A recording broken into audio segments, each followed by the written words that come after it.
இப்போ நம்ம ஒரு கிளிக் மூலமா எல்லா வாட்ஸ்அப் சாட்ஸ்க்கான நோட்டிபிகேஷனும் எப்படி நம்ம மியூட் பண்றது சொல்லிட்டு பார்க்கலாம்.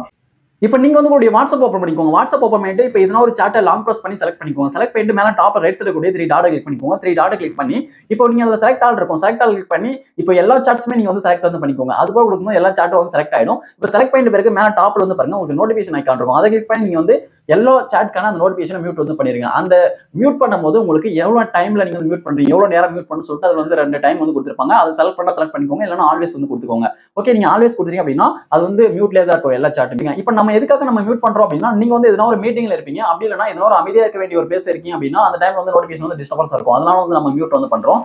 ஓகே, இப்போ நம்ம மொத்த சாட்ஸும் எப்படி நம்ம திரும்ப அன்மியூட் பண்ணலாம் சொல்லிட்டு பாத்தீங்க அப்படின்னா, இப்போ நீங்க திரும்ப எதனா ஒரு சாட்டை நீங்க கிளிக் பண்ணி செலக்ட் பண்ணிட்டு மறுபடியும் மேல டாப் ரைட் சைடு கூடிய 3 டாட் கிளிக் பண்ணி செலக்ட் ஆல் கொடுத்து மறுபடியும் எல்லா சாட்டையும் நீங்க செலக்ட் பண்ணிக்கோங்க. செலக்ட் பண்ணிட்டு மேல இருக்கக்கூடிய நோட்டிபிகேஷன் ஐகானை கிளிக் பண்ணி அப்படின்னா திரும்ப வந்து உங்களுக்கு அன்மியூட் வந்து ஆயிடும். ஓகே, இது போல நீங்க வந்து மியூட் பண்ணிக்கலாம், அன்மியூட் வந்து பண்ணிக்கலாம். இந்த ட்ரிக்ஸ் உங்களுக்கு யூஸ்ஃபுல்லா இருக்கும்னு நினைக்கிறேன்.